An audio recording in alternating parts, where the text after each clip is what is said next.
ZEE5 app download ಮಾಡಿ ಮತ್ತು ಸಂಪೂರ್ಣ ಸಂಚಿಕೆಗಳನ್ನು ಉಚಿತವಾಗಿ ನೋಡಿ.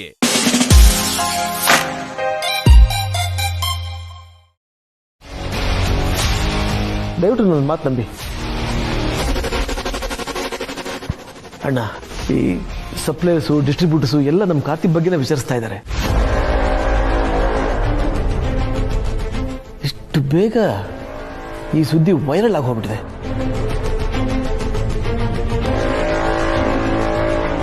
ಸುಖ ಸುಮ್ಮನೆ ಕೋಟೆ ಮನೆ ಇಮೇಜ್ ಡ್ಯಾಮೇಜ್ ಆಗ್ತಾ ಇದೆಯಲ್ಲ, ತುಂಬಾ ಟೆನ್ಷನ್ ಆಗ್ತಾ ಇದೆ ಅಣ್ಣ.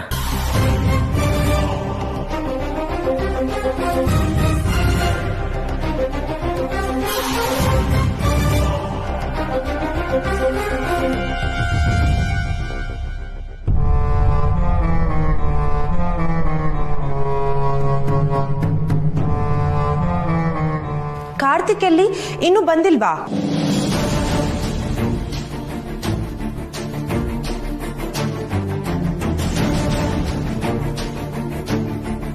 ಯಾರಾದ್ರೂ ಮಾತಾಡಿ, ಕಾರ್ತಿಕ್ ಎಲ್ಲಿ? ಅವನಿನ್ನೂ ಮನೆಗೆ ಬಂದಿಲ್ಲ. ವಾಟ್? ಮನೆಗ್ ಬಂದಿಲ್ವಾ? ಮತ್ತೆಲ್ಲಗ ಹೋದ? ಗೊತ್ತಿಲ್ಲ ಕೀರ್ತನ. ಮಂಜುನ ಕಾರ್ತಿಕ್ನ ಹುಡ್ಕೊಂಡು ಬಂದ ಕಳಿಸಿದೀವಿ. ಇಷ್ಟೊತ್ತಿಗೆ ಅವನು ಎಲ್ಲ ಕಡೆ ಹುಡುಕ್ತಾ ಇರ್ತಾನೆ. ಮೊದಲೇ ಗೊತ್ತಿದ್ರೆ ನಾನು ಹೋಗ್ತಿದ್ದೆ. ಈ ಭಾವೈದ ಎಲ್ಲಿ ಹೋದ್ನೋ ಏನೋ ಒಂದು ಗೊತ್ತಾಗ್ತಾ ಇಲ್ಲ. ಸುಹಾಸ್, ನೀನು ಹೋಗೋ ಅವಶ್ಯಕತೆ ಏನೂ ಇಲ್ಲ. ಕಾರ್ತಿಕ್ ಎಲ್ಲಿದ್ರು ಮನೆಗೆ ಬಂದೇ ಬರ್ತಾನೆ. ಯಾರೂ ಹೆಚ್ಚಿಗೆ ಚಿಂತೆ ಪಡೋ ಅವಶ್ಯಕತೆ ಇಲ್ಲ. ಓ ಗಾಡ್, ಯಾಕೆ ಹೀಗೆ ಮಾಡ್ತಿದ್ದಾನೆ ಇವನು? ಈಗ ಎಲ್ಲೋ ಹೋಗ್ಬಿಟ್ರೆ ಪ್ರಾಬ್ಲಮ್ ಸಾಲ್ವ್ ಆಗ್ಬಿಡತ್ತಾ? ಹೀಗಾಗಿರೋದು ನಮಗ್ ಸಾಲ್ದ? ಯಾಕೆ ಹೀಗೆ ಮಾಡ್ತಿದ್ದಾನೆ ನಮ್ ಕಾರ್ತಿಕ್ಕು?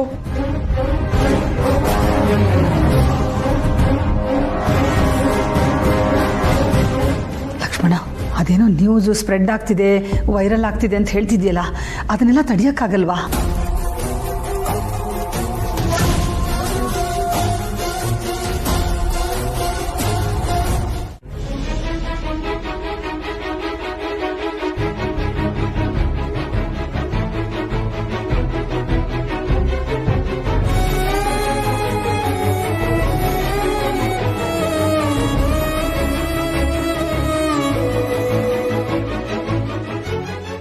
ಅದಕ್ಕೆ ಅದು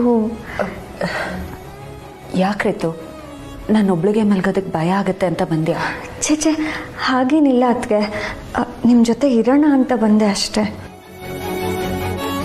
ಅಣ್ಣ ಎಲ್ಲಿದ್ದಾನೆ ಅಂತ ಗೊತ್ತಿಲ್ಲ, ಮನೇಲಿ ಏನೇನೋ ನಡೀತಿದೆ. ಜೊತೆಗೆ ನೀವೊಬ್ಬರೇ ಇದ್ದರೆ ಅದೇ ಯೋಚನೆಗಳು ಬರುತ್ತೆ. ಅದಕ್ಕೆ ನಾನು ನಿಮ್ಮ ಜೊತೆ ಇರೋಣ ಅಂತ ಬಂದೆ. ಅಮ್ಮನೂ ಅದೇ ಹೇಳಿದ್ರು ಅದಕ್ಕೆ. ಹಾಗಂತ ಯೋಚನೆಗಳನ್ನ ಸ್ಟಾಪ್ ಮಾಡೋದಕ್ಕಾಗತ್ತಾರಿತ್ತು? ಅದು ಬಂದೇ ಬರುತ್ತೆ. ಕಾರ್ತಿಕ್ ಎಲ್ಲಿದ್ದಾನೋ, ಏನ್ ಮಾಡ್ತಿದ್ದಾನೋ? ಆಗ್ಲಿಂದ ಎಷ್ಟು ಸಲ ಫೋನ್ ಟ್ರೈ ಮಾಡಿದೆ ಗೊತ್ತಾ? ಅವ್ನು ರಿಸೀವೇ ಮಾಡ್ತಿಲ್ಲ. ಅಯ್ಯೋ ಅದಕ್ಕೆ ಇಷ್ಟೊಂದೆಲ್ಲ ಟೆನ್ಷನ್ ಮಾಡ್ಕೋಬೇಡಿ. ಅಣ್ಣ ನಮ್ಮನ್ನೆಲ್ಲ ಬಿಟ್ಟು ಎಲ್ಲಿಗೆ ಹೋಗ್ತಾನೆ ಹೇಳಿ? ಖಂಡಿತ ಅವ್ನು ವಾಪಸ್ ಬಂದೇ ಬರ್ತಾನೆ. ನನಗೆ ಅದೇ ಟೆನ್ಷನ್ ರೀತು. ಕಾರ್ತಿಕ್ ಯಾವತ್ತೂ ಹೀಗೆಲ್ಲ ಮಾಡಿದವನೇ ಅಲ್ಲ, ಆದರೆ ಇವತ್ತು ಹೀಗೆ ಮಾಡಿದ್ದಾನೆ. ಅದು ಅಲ್ಲದೆ ಅವನೊಂಥರ ಮಗು ಥರ ಮನಸ್ಸು, ಚಿಕ್ಕ ಪುಟ್ಟದಕ್ಕೂ ಹರ್ಟ್ ಆಗ್ತಾನೆ. ಈಗ ಬೇರೆ ಹೀಗಾಗಿದೆ, ಅವನದೆಷ್ಟು ನೊಂದ್ಕೊಂಡಿರ್ತಾನೋ. ಅದಕ್ಕೆ ಪ್ಲೀಸ್ ನೀವೇ ನರ್ವಸ್ ಆದರೆ ಹೇಗೆ? ನಿಮ್ಮನ್ನು ನೋಡ್ತಿದ್ರೆ ನನ್ನ ಕೈ ಕಾಲ ಆಡ್ತಿಲ್ಲ. ಪ್ರಪಂಚದ ಮುಂದೆ ಗಟ್ಟಿಗಿತ್ತಿ ಅನ್ನಿಸ್ಕೊಂಡು ಓಡಾಡ್ಬೋದು ರೀತು, ಆದ್ರೆ ನಮ್ಮ ಅಸಲಿ ಮುಖ ಗೊತ್ತಾಗೋದೆ ಇಂಥ ಹೊತ್ತಲ್ಲಿ. ನಮ್ಮವರು ನಮ್ಮನ್ನು ಉಂಟಿ ಮಾಡಿದಾಗ ಅವ್ರನ್ನ ಎಲ್ಲಿ ಕಳ್ಕೊಂಡ್ಬಿಡ್ತೀವಿ ಅನ್ನೋ ಭಯ ಹುಟ್ಟುತ್ತಲ್ಲ, ಆಗ ನನಗೆ ಕಾರ್ತಿಕ್ನ ಬಿಟ್ಟಿರೋ ಶಕ್ತಿ ಇಲ್ಲ ರೀತು.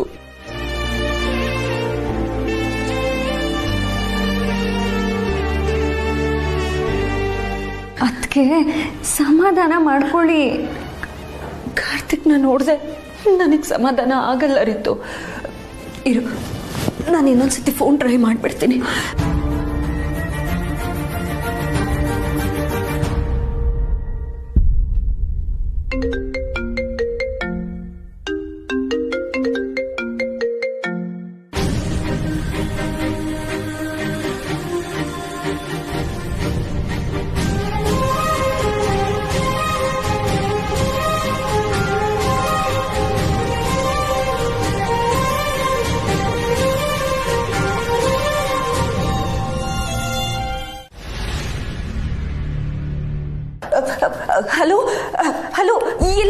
ಮಾಡೋದು? ಯಾಕೆ ಕಾಲ್ ರಿಸೀವ್ ಮಾಡ್ತಿಲ್ಲ? ಮನೆಗೆ ಬರ್ದೆ ಎಲ್ಲಿ ಹೋಗಿದ್ಯಾ? ನಮ್ಗೆಲ್ಲ ಇಲ್ಲಿ ಎಷ್ಟು ಟೆನ್ಷನ್ ಆಗಿದೆ ಗೊತ್ತಾ? ನೀನ್ ಆರಾಮಾಗಿದ್ಯಾ ಅಲ್ವಾ?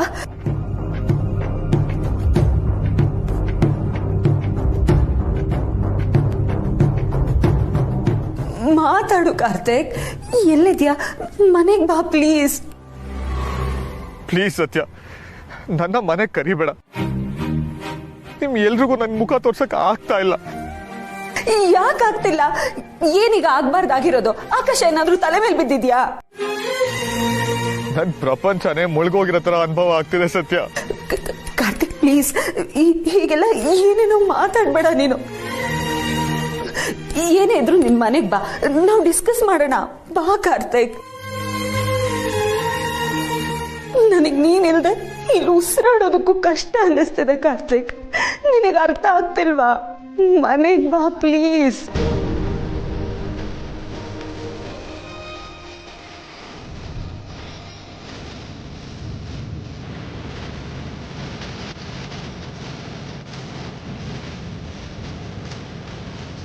ಮುಖ್ಯವಾಗಿ ನಡೆದುಕೊಂಡಿದ್ದಾರೆ. ಮಹಿಳೆ ಲೈಂಗಿಕ ದೌರ್ಜನ್ಯದ ಆರೋಪವನ್ನ ಕೂಡ ಮಾಡಿದ್ದಾಳೆ. ಆಕೆ ಪೊಲೀಸ್ ಕಂಪ್ಲೇಂಟ್ ಬಗ್ಗೆ ಏನೂ ಯಾವುದೇ ಮಾಹಿತಿ ಲಭ್ಯವಾಗಿಲ್ಲ. ಸುಹಾಸ್, ವಾಲ್ಯೂಮ್ ನ ಸ್ವಲ್ಪ ಇನ್ಕ್ರೀಸ್ ಮಾಡಿ. ಮನೆಯವರು ಈ ಬ್ರೇಕಿಂಗ್ ನ್ಯೂಸ್ ನ ಕೇಳಿ ನೋಡ್ಲಿ. Okay darling.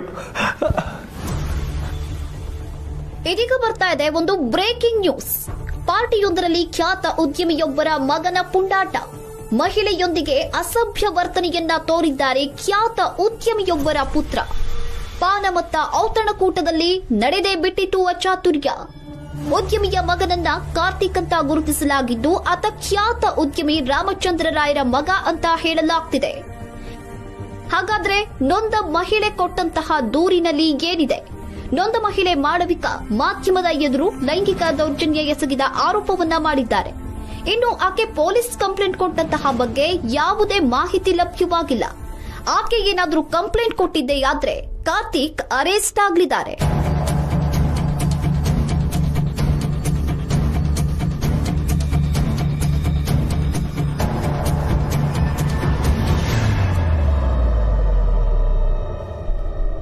ಇದೀಗ ಬರ್ತಾ ಇದೆ ಮತ್ತೊಂದು ಬ್ರೇಕಿಂಗ್ ನ್ಯೂಸ್.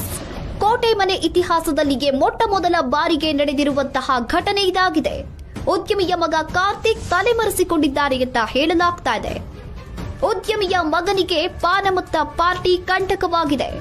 ಕೋಟೆ ಮನೆ ಕೋಟ್ಯಾಧಿಪತಿಯ ಒಬ್ಬನೇ ಕುವರ ಕಾರ್ತಿಕ್ ಅಬ್ಸ್ಟ್ಯಾಂಡ್ ಆಗಿದ್ದಾರೆ ಅನ್ನೋ ಮಾಹಿತಿ ಸದ್ಯಕ್ಕೆ ಲಭ್ಯವಾಗ್ತಿದೆ. ಬೇಡದೇ ಇರೋ ಸುದ್ದಿ ಬೆಳಗ್ಗೆನೆ ಬಂದ್ರೆ ಟಿವಿ ಅದಷ್ಟು ಕದೆ ಆನ್ ಆಗ್ಬಿಡುತ್ತಲ್ಲ. ಆಫ್ ಮಾಡಿ.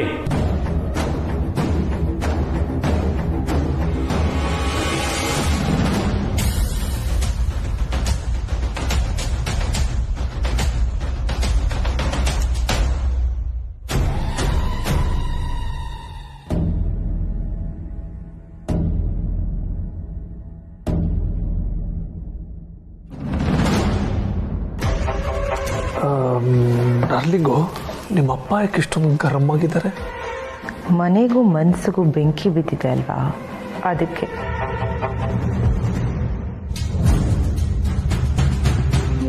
ರೀ, ಇದನ್ನೆಲ್ಲ ಮನಸ್ಸಿಗೆ ಹಚ್ಕೋಬೇಡಿ. ಇಲ್ಲಿ ಹೋದ್ರೆ ಹುಲಿ ಹೋಯ್ತು ಅಂತ ಈ ಟಿವಿ ಅವರೆಲ್ಲ ಹೇಳ್ತಿರ್ತಾರೆ. ಆದ್ರೆ ಅದನ್ನೇ ನಂಬೋ ಜನ ಇರ್ತಾರಲ್ಲ ಸೀತಾ. ಇದ್ರ ಬಿಸಿ ನಮ್ಮ ಕುಟುಂಬಕ್ಕೆ ಮಾತ್ರ ಅಲ್ಲ, ನಮ್ಮ ಕಂಪನಿ ವ್ಯವಹಾರಗಳಿಗೂ ತಟ್ಟುತ್ತೆ.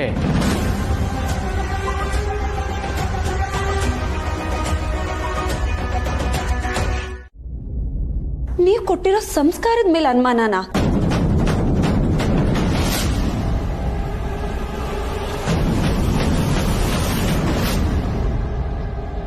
ಬೇಡ ರಾಯ್ರೆ, ಕಾರ್ತಿಕ್ ನಿಮ್ಮ ಮಗ.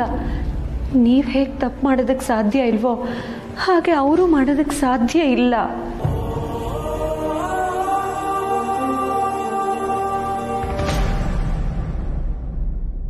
ನನಗೆ ಗೊತ್ತು ನಿಮಗೆ ಕಾರ್ತಿಕ್ ಮೇಲೆ ಅಪನಂಬಿಕೆ ಇಲ್ಲ. ಆದ್ರೆ ಮನೆ ಮರ್ಯಾದೆ ವಿಚಾರ ಬಂದಿರೋದಕ್ಕೆ ಈ ತರ ರಿಯಾಕ್ಟ್ ಮಾಡ್ತಿದ್ದೀರಾ, ಅದು ತಪ್ಪಲ್ಲ.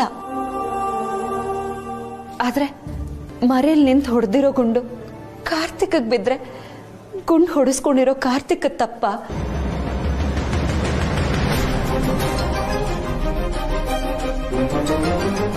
ಅಥವಾ ಮರೇಲಿ ನಿಂತು ಗುಂಡು ಹೊಡೆದೋರ್ ತಪ್ಪ?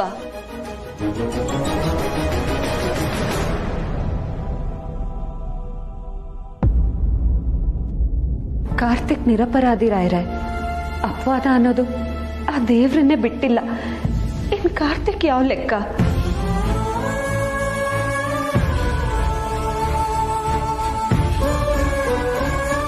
ನಿಮ್ ಮಗ ದಾರಿ ತಪ್ಪಿಲ್ಲ, ತಪ್ಪೋದೂ ಇಲ್ಲ. ಯಾರೋ ಗೊತ್ತು ಗುರಿ ಇಲ್ದೇ ಇರೋರು ಹೇಳಿರೋ ಮಾತಿಂದ ಕಾರ್ತಿಕ್ಗೆ ಅಪರಾಧಿ ಪಟ್ಟ ಕಟ್ಬೇಡಿ ರಾಯ್ರೆ.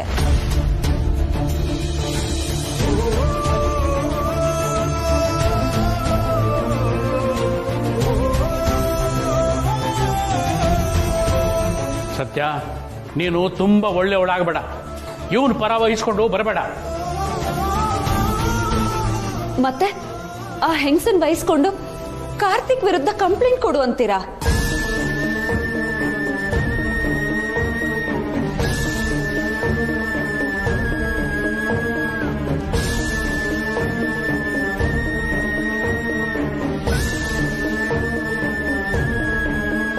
ಕಾರ್ತಿಕ್ ಮೇಲೆ ಅನುಮಾನ ಪಡೋದೇ ಆದ್ರೆ, ಆಗಿರೋ ಘಟನೆ ಪರಿಣಾಮ ಬೀಳೋದೇ ಆದ್ರೆ ಅದು ನನ್ನ ಮೇಲೆ ಬೀರ್ಬೇಕು.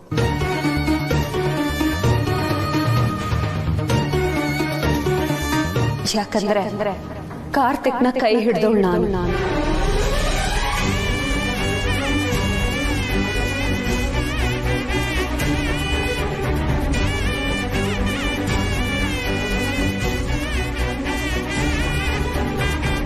ಹೆಂಡತಿಯಾಗಿ ನನಗೆ ಅವ್ರ ಮೇಲೆ ಅನುಮಾನ ಇಲ್ಲ. ಕಾರ್ತಿಕ್ ಯಾವತ್ತೂ ಇಂಥ ನೀಚ ಕೆಲಸ ಮಾಡಲ್ಲ ರಾಯ್ರೆ. ನಮ್ ಸರ್ಕಾರ ಹೆಣ್ಮಕ್ಳ ರಕ್ಷಣೆಗೆ ಅಂತಾನೆ ತುಂಬಾ ಕಾನೂನುಗಳನ್ನ ತಂದಿದ್ದಾರೆ. ಆದ್ರೆ ನಮ್ ದುರಾದೃಷ್ಟ ಏನಂದ್ರೆ ತುಂಬಾ ಜನ ಅದನ್ನ ದುರುಪಯೋಗ ಪಡಿಸ್ಕೋತಾ ಇದ್ದಾರೆ. ಕಾರ್ತಿಕ್ ಮೇಲೂ ಹಾಗಾಗ್ಬಾರ್ದಲ್ವಾ? ಅದಕ್ಕೆ ಕಾರ್ತಿಕ್ಗೆ ಮಾತಾಡ್ಬೇಕು. ಏ ಹುಡುಗಿ, ಕೋಟೆ ಮನೆ ಬಗ್ಗೆ ನಿನಗೇನಾದ್ರೂ ಗೊತ್ತಿದೆಯಾ? ನಮ್ಗೆ ಎಷ್ಟು ಅವಮಾನ ಆಗಿದೆ ಅಂತ ಸ್ವಲ್ಪನಾದ್ರೂ ಜ್ಞಾನ ಇದೆಯಾ ನಿನಗೆ? ಇಲ್ಲ.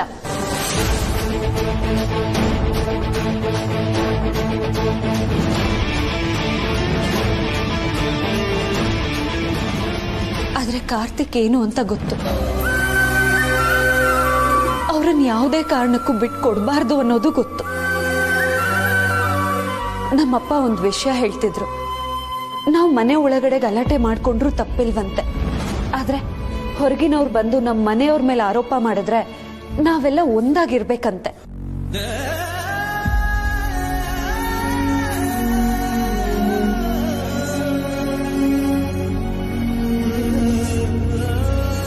ಸರಿ, ಅವನದೇನು ತಪ್ಪೇ ಇಲ್ಲ ಅಂದ್ಮೇಲೆ ಅವ್ನ್ ನೇರವಾಗಿ ಮನೆಗೆ ಬರ್ಬೋದಿತ್ತಲ್ವಾ? ಯಾಕೆ ತಪ್ಪಿಸ್ಕೊಂಡು ಓಡಾಡ್ತಾ ಇದ್ದ? ಯಾಕೆ ಅಂದ್ರೆ ಅವಳು ಕೂಗಾಡಿದ್ಲು ಅಂತ ನಾವೇ ಗಾಬರಿ ಆದ್ವಿ. ಅವ್ರು ತಪ್ಪು ಮಾಡಿಲ್ಲ ಅಂತ ಹೇಳಿದ್ರು ನಾವ್ ಅದನ್ನ ಕೇಳಿಸ್ಕೊಳ್ಳೇ ಇಲ್ಲ.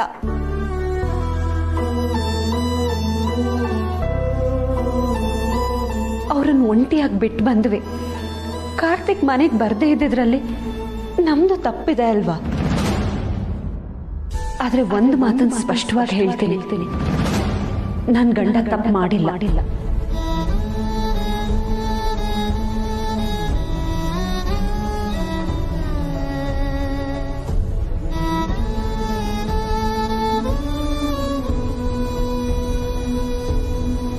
ಇದನ್ನ ನಾನು ಎಲ್ಲಿ ಬೇಕಾದ್ರೂ ವಾದ ಮಾಡ್ತೀನಿ, ಪ್ರೂವ್ನು ಮಾಡ್ತೀನಿ.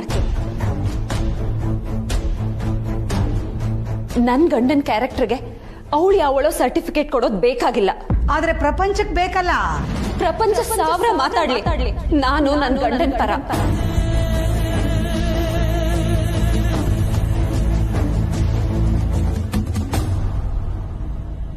ಈಗ ಇವ್ರು ರೆಸ್ಟ್ ಮಾಡ್ಲಿ, ಯಾರು ಅವ್ರಿಗೇನು ಹೇಳ್ಬೇಡಿ. ಕಾರ್ತಿಕ್, ನೀವು ಬನ್ನಿ.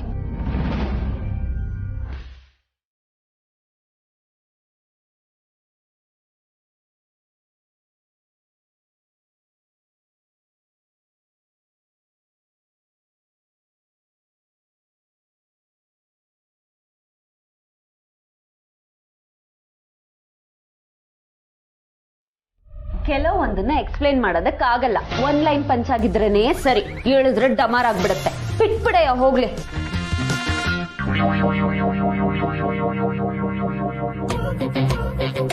ಅಚ್ಚಚ್ಚೋ, ಕೋಪ ಮಾಡ್ಕೊಂಡ್ರೆ ಟೊಮೆಟೊ ಹಣ್ಣೆ ನೀನು.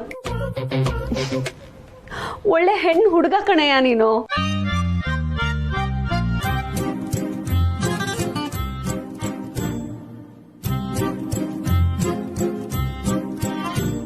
ಏನಯ್ಯ, ಆಗ್ಲಿಂದ ಮಾತಾಡ್ತಾ ಇದ್ದೀನಿ, ಆದ್ರೆ ನೀನ್ ಮಾತ್ರ ಅಂತ ಇದೀಯಾ. ಹೆಣ್ ಹುಡುಗ ಅಂತ ಹೇಳಿದ್ದು ಹೆವಿ ಲವ್ ಇಂದ ಕಣಯ್ಯ. ಬೇಸಿಗೆ ಅರ್ಥ ಆಗಲ್ಲ ನಿನಗೆ. ಬರೀ ನೆಗೆಟಿವ್ ಆಗೇ ಯೋಚನೆ ಮಾಡ್ತೀಯ. ಸತ್ಯನ್ ಜೊತೆ ಇಷ್ಟು ದಿನದಿಂದ ಇದೆಯಾ, ಸ್ವಲ್ಪನಾದ್ರೂ ನನ್ನ ನೋಡಿ ಕಲ್ತ್ಕೊಳ್ಳೋದು ಬೇಡವಾ? ಉದ್ಧಾರ ಆಗ್ತಿದ್ದೆ. ಅದೊಂದೇ ಬಾಕಿ, ನೀನ್ ನೋಡ್ ಕಲಿಯೋದು. ಆಮೇಲೆ ನಮ್ಮಮ್ಮ ನಿನ್ ಜೊತೆ ನನ್ನ ಸೇರ್ಸ್ ಬೈದಿರೋರು. ಆಹಾ, ನಿನ್ಗಾದ್ರೆ ಬೈಯಲ್ಲ ಕಣಯ್ಯ, ಗಂಡು ಹುಡುಗ ಅಂತ ಹೆಮ್ಮೆ ಪಟ್ಟಿರೋರು. ನನಗಿರೋ ಪ್ರಾಬ್ಲಮ್ಮೇ ಅದು. ಹೆಣ್ಣು ಹುಡುಗಿ ಗಂಡು ಹುಡುಗನ್ ತರ ಆಡ್ತೀನಿ ಅಂತ. ವ್ಯತ್ಯಾಸ ಇದೆ, ಅರ್ಥ ಮಾಡ್ಕೊಳಯ್ಯ. ಏನ್ ಹೇಳಿದ್ರು ಸುಮ್ನೆ ಇರ್ತೀಯ. ಏನ್ ಗೊತ್ತಾ ಅಮಲ್ ಬೇಬಿ, ಸುಮ್ನೆ ಇರೋದು ಸಾಧನೆ ಅಲ್ಲ. ಯಾರ್ ಬೇಕಾದ್ರೂ ಮನ್ಸ್ ಮಾಡಿದ್ರೆ ಸುಮ್ನೆ ಇರ್ಬೋದು, ಆದ್ರೆ ಮಾತಾಡೋ ಟೈಮಲ್ಲಿ ಮಾತಾಡ್ಲಿಲ್ಲ ಅಂದ್ರೆ ತಪ್ಪಾಗತ್ತೆ.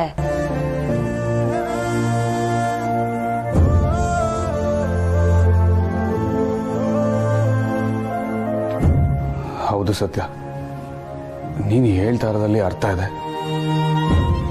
ಮಾತಾಡೋ ಟೈಮಲ್ಲಿ ಮಾತಾಡಬೇಕು. ಇವತ್ತು ನೀನು ನನ್ನ ಪರವಾಗಿ ಮಾತಾಡಿದೆ ನೋಡು, ನನಗೆ ತುಂಬ ಖುಷಿ ಆಯಿತು. ಆ ಕ್ಷಣ ಇಡೀ ಪ್ರಪಂಚದಲ್ಲಿ ನನಗೆ ಅಂತ ಇರೋರು ನೀನು ಒಬ್ಳೆ ಅಂತ ನನಗೆ ಅನಿಸ್ಬಿಡ್ತು.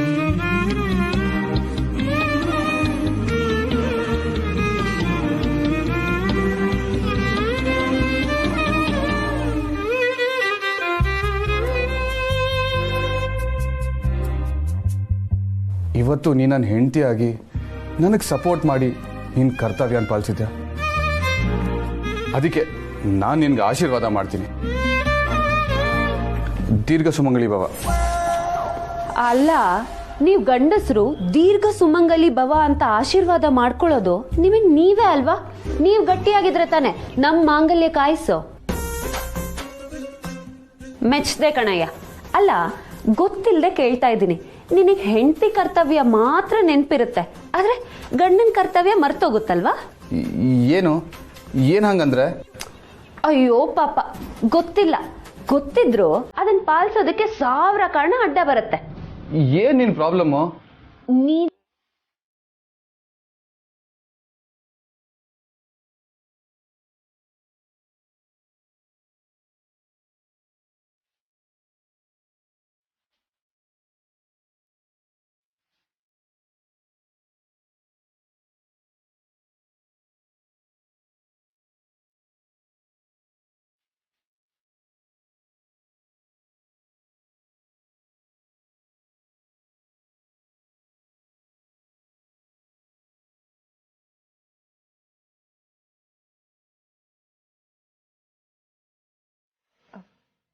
ಆದ್ರೆ ನನಗೆ ವಾಸ್ತವ ಏನು ಅಂತ ಗೊತ್ತಿದೆ ಅಮೂಲ್ ಬೇಬಿ.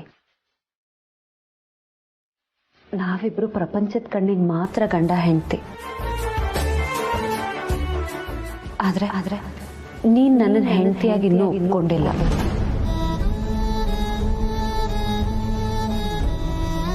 ನೀನ್ ಖಂಡಿತ ನನ್ನನ್ನು ಒಳ್ಳೆ ಫ್ರೆಂಡ್ ಆಗಿ ಒಪ್ಕೊಂಡಿದ್ಯಾ. ಆ ಸ್ಥಾನನೇ ದೊಡ್ಡದು. ನನ್ನನ್ನು ಸಖಿ ಭಾರ್ಯ ಅಂತ ಕರೆದಿಯಲ್ಲ, ನನಗಷ್ಟು ಸಾಕು. ಯಾವಾಗಲೂ ನಾನು ನಿನ್ನ ಸಖಿ ಭಾರ್ಯ ಆಗಿರೋದಕ್ಕೆ ಇಷ್ಟಪಡ್ತೀನಿ.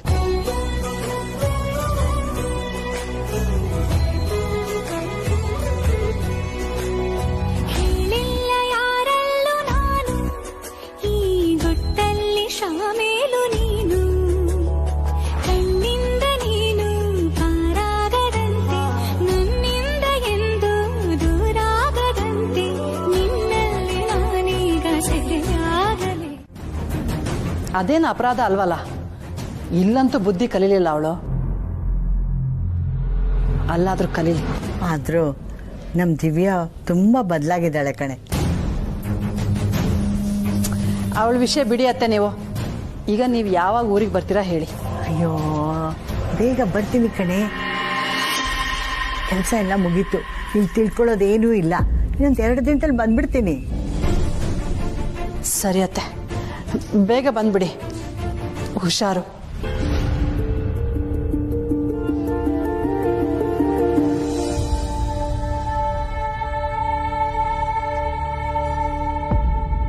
ಇವಳು ಊರ್ ಬಿಟ್ಟು ಬಂದಿರೋ ಮುದುಕಿ ಥರ ಇಲ್ಲ, ಏನೋ ನಡೆಸ್ತಾ ಇದ್ದಾಳೆ. ಮೊಬೈಲ್ ಎಲ್ಲ ಇಟ್ಕೊಂಡಿದ್ದಾಳೆ ಅಂದ್ರೆ ಏನೋ ಇದೆ. ಯಾರಿರ್ಬೋದು ಇವಳು?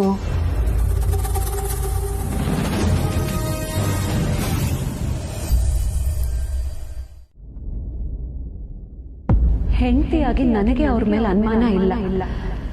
ಕಾರ್ತಿಕ್ ಅವತ್ತು ಇಂಥ ನೀಚ ಕೆಲಸ ಮಾಡಲ್ಲ ರಾಯರ. ಮೇಲಾಗಿ ನಿಮ್ ಮಗ ಅವ್ರ ತಪ್ಪು ಮಾಡಲ್ಲ.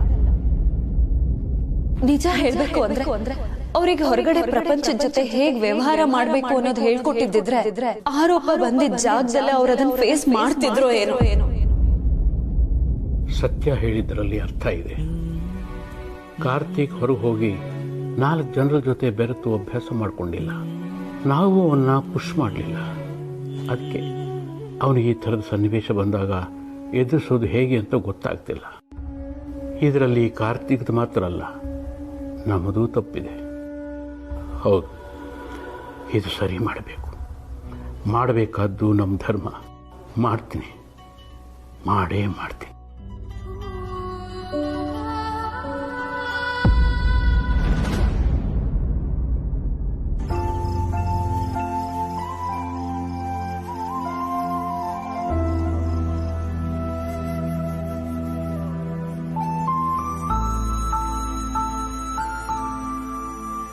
ಅಪ್ಪ,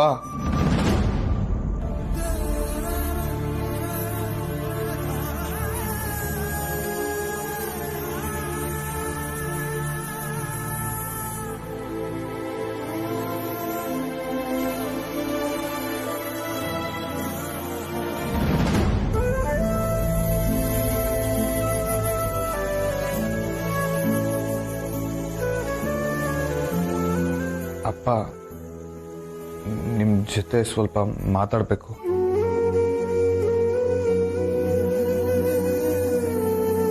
ಅಪ್ಪ, ನೀವು ನನ್ನನ್ನು ತಪ್ಪು ತಿಳ್ಕೊಂಡಿದ್ದೀರಾ. ನಾನು ಏನು ತಪ್ಪು ಮಾಡಿಲ್ಲಪ್ಪ. ಇದೆಲ್ಲ ಸುಳ್ಳು. ನಿಮ್ಮ ಮಗ ನಾನು ಇಂಥ ಕೆಲಸ ಮಾಡೋಕ್ಕೆ ಸಾಧ್ಯನಾ?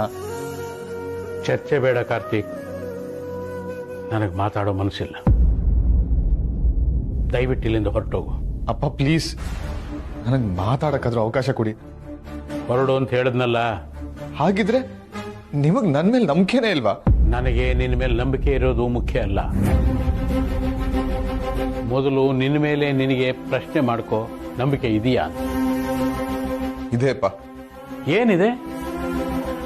ನಿನಗೆ ನಿನ್ನ ಮೇಲೆ ನಂಬಿಕೆ ಇದ್ದಿದ್ರೆ ಪರಿಸ್ಥಿತಿನ ಎದುರಿಸೋಕಾಗದೆ ಓಡ್ ಹೋಗ್ತಿರ್ಲಿಲ್ಲ. ನಮ್ಮನ್ನೆಲ್ಲ ತಲೆ ತಗ್ಸೋ ಥರನೂ ಮಾಡ್ತಿರ್ಲಿಲ್ಲ. ಅಪ್ಪ, ಅದು ಆಕ್ಚುಲಿ ಏನಾಯ್ತು ಅಂದ್ರೆ,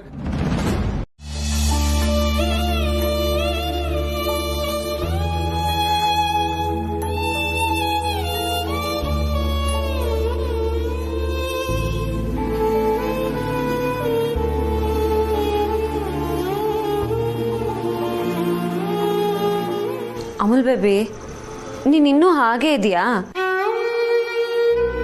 ನಿನ್ಗಿನ್ನೂ ಬೇಜಾರು ಹೋಗಿಲ್ವಾ? ಊರೆಲ್ಲ ಬಂದು ನಿನ್ನ ಸಮಾಧಾನ ಮಾಡ್ಬೇಕಾ? ಹಾಗಲ್ಲ ಸತ್ಯ, ನಿನಗೆ ನನ್ನ ಫೀಲಿಂಗ್ಸೇ ಅರ್ಥ ಆಗ್ತಾ ಇಲ್ಲ. ನಿನ್ಗೂ ಹಾಗೆ ತಾನೆ. ಏನಿಲ್ಲ, ಆಗಿದ್ದನ್ ಮರೆತು ಮುಂದಕ್ಕೆ ಹೋಗ್ತಾ ಇರ್ಬೇಕು. ಅಷ್ಟಕ್ಕೂ ನಿನ್ನ ನಂಬೇಕಾದವಳು, ಒಪ್ಬೇಕಾದವಳು ಯಾರು ಹೇಳು? ನಾನ್ ತಾನೆ. ನಿನ್ ಕೈಯಲ್ಲಿ ತಾಳಿ ಕಟ್ಟಿಸ್ಕೊಂಡಿದ್ದ ಹೆಂಡತಿ. ನನಗೆ ಏನು ಪ್ರಾಬ್ಲಮ್ ಇಲ್ಲ. ನಿಂದೇನಯ್ಯ ರೋದ್ನೆ? ಸತ್ಯ, ಸುಮ್ಮನೆ ನನಗೆ ಬೈಬೇಡ. ರೋದ್ನೆ ಅಂದ್ರೆ ಬೈದಂಗ ಅಲ್ವಾ? ಮತ್ತೆ ನಾನು ಮೊದಲೇ ಬೇಜಾರಲ್ಲಿದ್ದೀನಿ.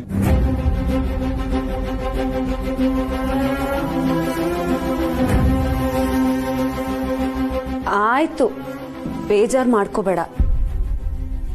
ಸರಿನಾ? ಧೈರ್ಯವಾಗಿರು. ಸತ್ಯ, ನೀ ನನಗೆ ಸಪೋರ್ಟ್ ಮಾಡಿ ಒಪ್ಕೊಂಡಿದ್ದಕ್ಕೆ ಇಷ್ಟಾದರೂ ಧೈರ್ಯವಾಗಿದ್ದೀನಿ. ಇಲ್ಲ ಅಂದಿದ್ರೆ ನಾನು ಕುಸ್ತೋಗ್ತಾ ಇದ್ದೆ.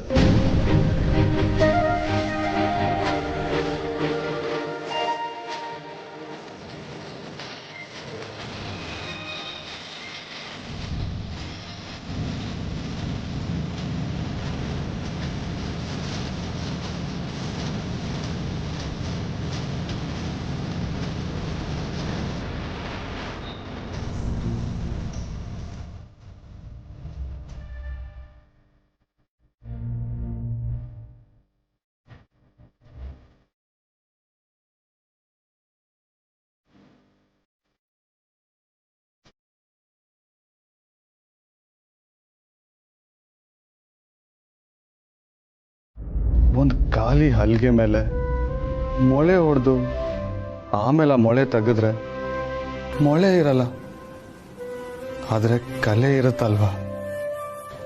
ಯಾಕೆ ಹಾಗಂತ ಇದೆಯಾ? ನಮ್ಮ ಲೈಫು ಆ ಖಾಲಿ ಹಲ್ಗೆ ಥರ ತುಂಬ ಕ್ಲೀನ್ ಆಗಿತ್ತು. ಆದರೆ ಈ ಘಟನೆ ನನ್ನ ಲೈಫಲ್ಲಿ ಮೊಳೆ ಹೊಡೆದಾಗ ಆಗೋಗಿದೆ. ನನ್ನ ಮೇಲಿರೋ ಆಪಾದನೆ ಏನೋ ನಿವಾರಣೆ ಆಯಿತು, ಆದರೆ ಈ ಗಾಯ ಯಾವತ್ತೂ ಮಾಸಲ್ಲ ಅಲ್ವಾ?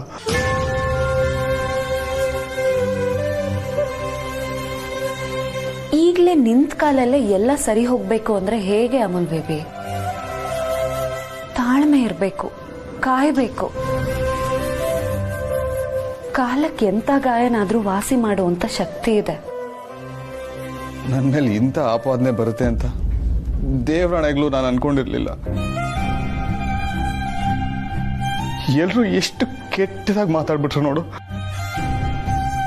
ಮನೆಯವರೇ ನನ್ನ ಅನುಮಾನದಲ್ಲಿ ನೋಡೋ ಹಾಗಾಗೋಯ್ತು. ಈ ನೋವನ್ನ ನಾನು ಹೇಗೆ ತಡ್ಕೊಳ್ಳಿ? ಎಲ್ಲ ಒಂದೊಂದು ಸಂದರ್ಭ ಅಮೂಲ್ ಬೇಬಿ, ಆದ್ರೆ ಸತ್ಯಕ್ಕೆ ಯಾವತ್ತೂ ಸಾವಿಲ್ಲ. ನೀನ್ ಇಷ್ಟೊಂದು ಕುಗ್ಗೋಗ್ಬೇಡ, ಆರಾಮಾಗಿರು, ಎಲ್ಲ ಸರಿ ಹೋಗುತ್ತೆ.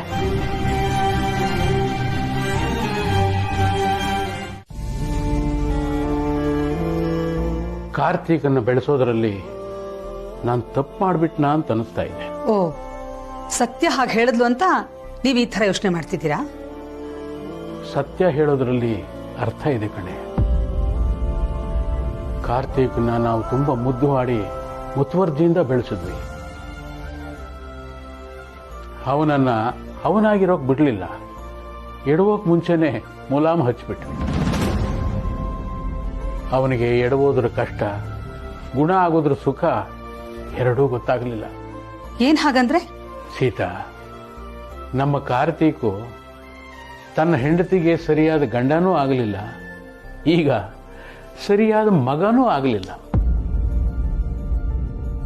ಕಂಪನಿನ ಅವನೇ ನೋಡ್ಕೋತಾನೆ ಅನ್ಕೊಂಡಿದ್ದೆ, ಆದ್ರೆ ಈಗ ಅವನ್ ನೋಡ್ಕೊಳ್ಳೋದಕ್ಕೆ 4 ಜನ ನಾವು ಬಿಡಬೇಕು. ರೀ, ಅವನಿಗೂ ಎಲ್ಲ ಅರ್ಥ ಆಗತ್ತೆ, ಕಲ್ತ್ಕೋತಾನೆ, ಚಿಂತೆ ಮಾಡಬೇಡಿ. ಚಿಂತೆ ಮಾಡಬಾರದು ಅಂತ ಅನ್ಕೋತೀನಿ, ಆದ್ರೆ ಇಂಥದ್ದೆಲ್ಲ ನಡೆದಾಗ ತಡ್ಕೊಳಕ್ ಆಗ್ತಾ ಇಲ್ಲ. ಆದ್ರೆ ಏನ್ ಮಾಡ್ತೀರಾ, ಬೇರೆ ವಿಧಿನೇ ಇಲ್ವೇ? ಅವನು ನಮ್ಮ ಮಗ ರೀ.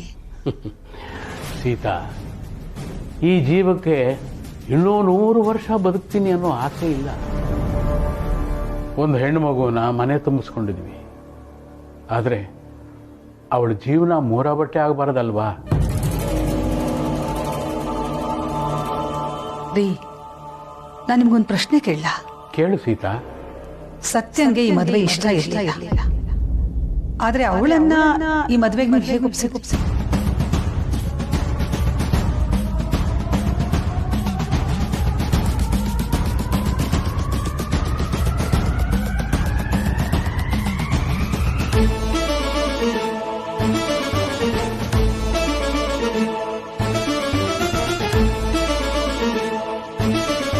ZEE5 ಆಪ್ ಡೌನ್ಲೋಡ್ ಮಾಡಿ ಎಲ್ಲಾ ಸಂಚಿಕೆಗಳನ್ನು ಸಂಪೂರ್ಣ ಉಚಿತವಾಗಿ ನೋಡಿ.